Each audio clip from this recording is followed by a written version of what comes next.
दोस्तों रिसर्चर्स ये बताते हैं कि टर्की बर्ड में जो मदर बर्ड होती है वो बहुत ही अच्छी माँ होती है। वो अपने बच्चों की केयर करती है, उन्हें प्रोटेक्ट करती है, यहाँ तक कि वो अपने बच्चों के लिए खाना भी लेकर आती है। लेकिन वो ये सब चीज तभी करती है जब टर्की के बच्चे चीप चीप की आवाजें निकालते हैं। यानी कि जब यही बच्चे अगर गलती से भी चीप चीप की आवाजें नहीं निकालते हैं तो उनकी यही केयरिंग मदर उन्हें दुश्मन समझ के मार मार के उनको मौत के घाट उतार देती है।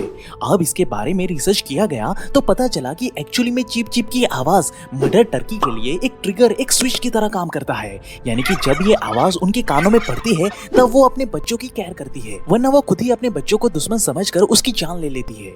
अब इसे बारीकी से समझने के लिए रिसर्चर्स ने मदर टर्की के सामने एक स्टफ पॉलीकेट का टॉय रख दिया और उसके अंदर एक स्पीकर फिट कर दिया। अब जिन्हें नहीं पता कि आखिर ये पॉलीकेट क्या होता है तो उन्हें मैं ये बता दूं कि ये एक ऐसा जानवर होता है जो एक तरीके से मदर टर्की का दुश्मन होता है, जिन्हें वो बिल्कुल भी पसंद नहीं करती और वो उसे देखते ही मार डालती है। लेकिन जब रिसर्चर्स ने इस टॉय के अंदर चीप चीप की आवाज को प्ले किया तो सडनली मदर टर्की ने इसे अपना ही बच्चा समझकर उसकी एक हफ्ते तक केयर करती रही। लेकिन जैसे ही रिसर्चर्स ने इस चीप चीप की आवाज को बंद कर दिया तो मदर टर्की तुरंत ही अटैक मोड में आ गई और उसने पॉलीकेट के टॉय को डिस्ट्रॉय कर दिया। यानी कि यहाँ पे चीप चीप की आवाज मदर टर्की के लिए एक ट्रिगर, एक स्विच की तरह काम करता है। लेकिन अब हैरानी की बात तो ये है कि रिसर्च की माने तो सेम ऐसे ही कुछ ट्रिगर पॉइंट या स्विच हम ह्यूमंस के अंदर भी होते हैं, जिसे अगर कोई जान ले और उसे सही तरीके से एक्टिवेट कर दे तो वो किसी भी दूसरे इंसान को आसानी से अपने इशारों पे नचा सकता है। यानी कि एक तरीके से हम उनके दिमाग को हैक कर सकते हैं। पता है कैसे? चलिए मैं आपको दिखाता हूँ। लेकिन वीडियो में आगे बढ़ने से पहले हमारी तरफ से आपको एक रिक्वेस्ट है कि भाई प्लीज इस ट्रिक को गलत कामों में इस्तेमाल ना करें, नहीं तो इसका परिणाम भयानक हो सकता है। So hey beautiful people, welcome to Fundoo programming. मैं हूँ आपका दोस्त फंडू बॉय। तो दोस्तों हमारा पहला साइकोलॉजिकल स्विच या हैक का नाम है द आइका इफेक्ट। अब दोस्तों क्या आपने कभी ये नोटिस किया है कि जब आप डोमिनोज या ऐसे ही किसी फ्रेंचाइजीज में कुछ भी खरीदने के लिए जाते हो तो वहाँ पे आपके ऑर्डर के बारे में हर एक छोटी से छोटी चीज पूछी जाती है। जैसे कि अगर आप डोमिनोज में पिज्जा खरीदने के लिए जाते हो तो आपसे मिनिमम 3 सवाल किए जाते हैं कि आपको कौन से साइज का पिज्जा चाहिए, सेकंड आपको अपने पिज्जा का बेस किस तरह का चाहिए, और थर्ड आपको अपने पिज्जा के ऊपर कौन कौन सी चीजें यानी कि कौन कौन सी टॉपिंग्स ऐड करवानी है। और जब आप इन सारे सवालों के जवाब दे देते हो तभी वो आपके लिए पिज्जा को बनाना शुरू करते हैं और फिर आपको सर्व करते हैं। अब यहाँ सवाल ये आता है कि आखिरकार वो ऐसा क्यों करते हैं? तो यहाँ काम आता है आइका इफेक्ट, जो ये कहता है कि describe how people tend to value an object more if they make और असेंबल इट देमसेल्फ। यानी कि अगर हम ह्यूमंस किसी भी चीज को खुद बनाते हैं या असेंबल करवाते हैं तब हम उस चीज या वस्तु को अधिक महत्व देते हैं।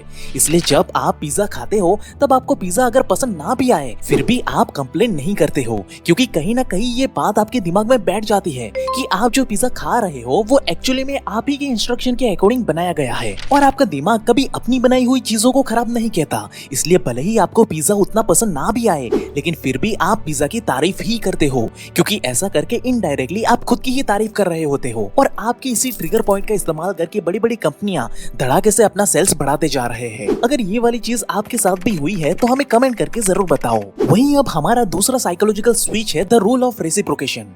अब एक बार यूनिवर्सिटी प्रोफेसर ने एक छोटा सा एक्सपेरिमेंट कंडक्ट किया जहां उन्होंने कुछ स्ट्रेंजर्स को क्रिसमस कार्ड भेजे, क्योंकि वो ये देखना चाहते थे कि उन्हें सामने से कैसा रिस्पांस रिसीव होता है। लेकिन कुछ समय के बाद यूनिवर्सिटी प्रोफेसर ये देखकर शॉक हो गए कि जिन जिन स्ट्रेंजर्स को उन्होंने कार्ड भेजे थे उनमें से मैक्सिमम स्ट्रेंजर जो उन्हें कभी जानते भी नहीं थे, फिर भी उन्होंने प्रोफेसर को आने वाले दिनों में किसी न किसी इवेंट पर कार्ड्स को सामने से भेजे थे और रिटर्न में थैंक यू भी बोला था, जो ये शो करता है कि कैसे हमारा एक्शन सामने वाले के रिएक्शन को इन्फ्लुएंस करता है, जिसे द रूल ऑफ रेसिप्रोकेशन कहा जाता है। जो ये कहता है कि जब आप किसी के लिए कुछ भी अच्छा काम करते हो तो आपका ये एक्शन सामने वाले इंसान के माइंड को कुछ इस कदर शेप करता है कि जिससे सामने वाले को अपने आप ही ये लगने लगता है कि उन्हें भी आपके लिए कुछ ना कुछ अच्छा करना चाहिए।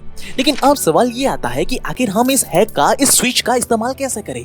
तो इसके लिए आपको बस करना इतना सा है कि जब आपको किसी से कोई भी काम निकलवाना हो तब आपको सबसे पहले अपने काम के बारे में कुछ भी बोलने से पहले उनके ऊपर एक छोटा सा एहसान कर देना है। जब आप ऐसा करते हो तो आपके इस एक्शन से सामने वाले का माइंड आपकी मदद करने के लिए ऑटोमेटिकली ही ट्रिगर हो जाता है और फिर जब आप उनके सामने अपनी रिक्वेस्ट को रखते हो तब वो चाहकर भी मना नहीं कर पाते।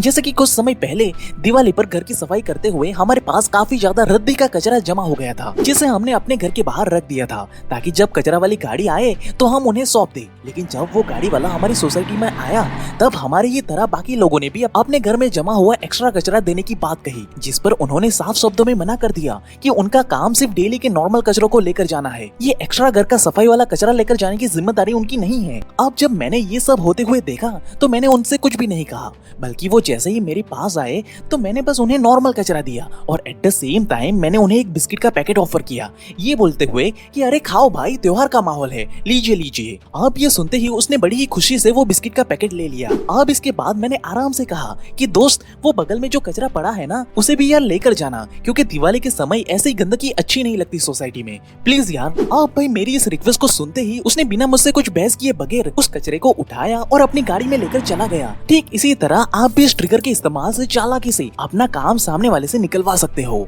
वहीं अब तीसरा साइकोलॉजिकल हैक है रिवर्स साइकोलॉजी। अब इस ट्रिगर का इस्तेमाल शोरूम में तकरीबन हर एक सेल्समैन करता है। जैसे कि जब भी आप किसी शोरूम में कपड़े लेने के लिए जाते हो तो वो तुरंत ही 5 से 7 प्रोडक्ट पहले दिखाता है, जिसमें से वो 3 प्रोडक्ट को जानबूझकर साइड पे रख देता है, ये बोलकर कि सर ये थोड़े महंगे वाले कपड़े हैं जो शायद आपके बजट में फिट नहीं होंगे। ये बोलकर वो सबकॉन्शियसली आपकी ईगो को हर्ट करता है, क्योंकि नेचुरली आपके माइंड का ये बिहेवियर है कि जो चीजें उसे करने के लिए मना किया जाए वो उन चीजों पे सबसे पहले फोकस करता है, जिससे कि अब आपके माइंड का पूरा फोकस उस महंगे वाले कपड़ों पे ही जाएगा, जिससे कि अब बहुत ज्यादा चांसेस है कि आप बिना ज्यादा बहस के भी वो महंगे वाले कपड़े ही खरीद लोगे। सेम यही रिवर्स साइकोलॉजी के ट्रिगर का इस्तेमाल ज्यादातर कपल्स भी अपनी रिलेशनशिप में अपनी वैल्यू करवाने के लिए करते हैं। जैसे कि मैं बहुत बुरी हूँ ना जो तुम्हें हमेशा हर्ट करती हूँ, सच बताऊं तो मैं तुम्हारे जैसे ऑनेस्ट इंसान को डिजर्व ही नहीं करती। कुछ इस तरह के स्टेटमेंट का यूज करके वो सामने वाले इंसान के दिमाग में रिवर्स साइकोलॉजी को ट्रिगर कर देते हैं, जिससे कि सामने वाला इंसान तुरंत ही पिघल जाता है और वो खुद ही उस इंसान को डिफेंड करने लगता है कि अरे नहीं नहीं यार, तुम तो बहुत ही स्वीट हो, बल्कि जब सब लोग मेरा साथ छोड़कर चले जाते हैं तो तब तुम ही तो मेरे साथ खड़ी रहती हो, तुम्हारी जैसी लाइफ पार्टनर तो मुझे 7 जन्म में भी कभी नहीं मिल सकती। लेकिन ये बेचारे ये नहीं जानते कि इनको एक्चुअली में रिवर्स साइकोलॉजी के मायाजाल में फंसाया जा रहा है, जहाँ पे लोगों को अपनी खुद की बुराई दिखा करके सामने वाले इंसान को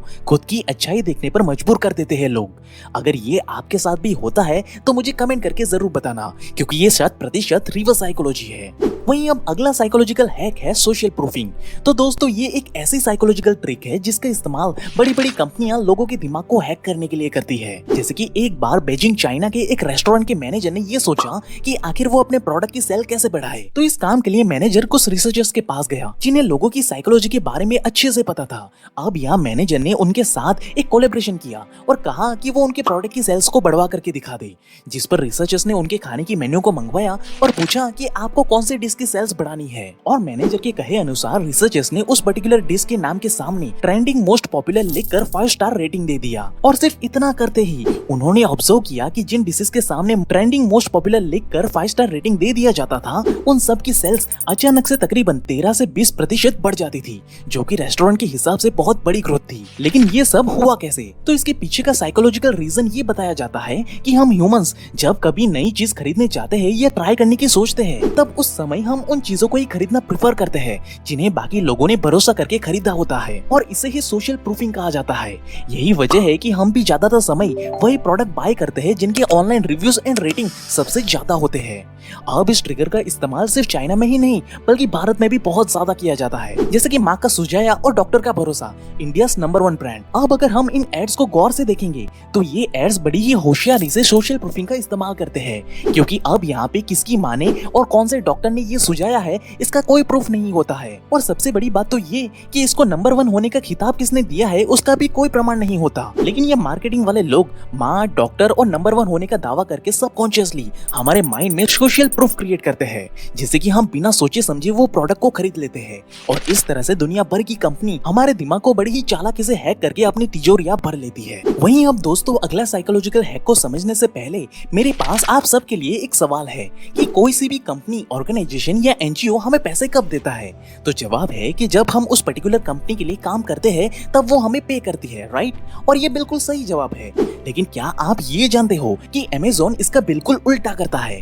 यानी कि अगर आप अमेज़न को छोड़कर जाते हो तो वो आपको इसके बदले में 2000 से लेकर $5000 यानी कि इंडियन करेंसी में 1.5 से 4.5 लाख तक की रकम पे करता है। लेकिन साथ में वो एक शर्त भी रखता है कि एक बार कंपनी छोड़ने के बाद आप फिर से अमेज़न में काम नहीं कर सकते।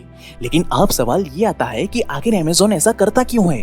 तो यहाँ पे जेफ बेजोस बड़ी ही चालाकी से लॉस एवर्सन प्रिंसिपल का इस्तेमाल करते हैं, जो ये कहता है कि हम इंसान उन चीजों को तब ज्यादा इंपॉर्टेंस देते हैं जब हमें लगता है कि हमसे कुछ चीजें समय आने पर छीन जाएगी। क्योंकि साइकोलॉजी की माने तो लोगों को आप जब उनका फायदा दिखाते हो तब वो उस चीज की उतनी ज्यादा वैल्यू नहीं करते, लेकिन जब आप उनको उनका नुकसान होते हुए दिखाओगे तो तब वो तुरंत ही आपकी बातों को प्रायोरिटी देने लगते हैं। और इसी प्रिंसिपल का इस्तेमाल करते हुए अमेज़न बड़ी ही चालाकी से अपने एम्प्लॉयज को अपनी जॉब की, अपनी पोजीशन की वैल्यू करने पर मजबूर कर देता है, जिसकी वजह से ही अमेज़न बड़ी ही चालाकी से बड़े बड़े इंटेलिजेंट इंजीनियर्स को कंपनी में चालाकी से रोक के रखता है। सेम यही ट्रिक का इस्तेमाल करके आप भी लोगों को अपनी वैल्यू करवाने पर मजबूर कर सकते हो। लेकिन एक चीज के लिए हम आपको कभी मजबूर नहीं करेंगे, और वो है हमें सब्सक्राइब करने के लिए। क्योंकि जेन्युइनली आपको वीडियो अच्छा लगा तो हमें सब्सक्राइब करके हमें सपोर्ट करें, और अगर नहीं लगा तो डिसलाइक करके अपना ओपिनियन शेयर कर सकते हो। So at last, thank you for watching guys.